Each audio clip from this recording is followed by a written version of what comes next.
তাআলার এক অনন্য সৃষ্টি। পৃথিবীতে প্রাণের অস্তিত্ব টিকিয়ে রাখতে তিনি সূর্যকে মাধ্যম বানিয়েছেন। চাঁদের মধ্যেও রেখেছেন মানুষের নানা উপকার। যদিও চাঁদের নিজস্ব কোনো আলো নেই, সূর্য থেকেই আলো গ্রহণ করে পৃথিবীতে সে স্নিগ্ধ আলো ছড়ায়। সেদিকে ইঙ্গিত করেই আল্লাহ তাআলা বলেন, তিনিই সত্তা, যিনি সূর্যকে কিরণ উজ্জ্বল ও চাঁদকে স্নিগ্ধ আলোয় আলোকিত করেছেন।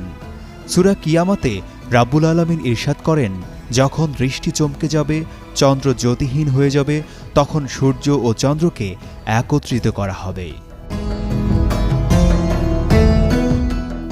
অন্ধকার যুগে মানুষ মনে করত দুনিয়ায় বড় বড় ব্যক্তিত্বের অধিকারী লোকদের জন্য কোনো অঘটন ঘটলে চন্দ্র বা সূর্য গ্রহণ হয়। নবীজি সাল্লাল্লাহু আলাইহি সাল্লামের ছেলে ইব্রাহিম ইবনে মুহাম্মদের মৃত্যুর দিনে সূর্যগ্রহণ হলে সাহাবায়ে কেরাম তা বলাবলি করছিলেন। শুনে রাসূল সাল্লাল্লাহু আলাইহি সাল্লাম চন্দ্রগ্রহণ ও সূর্য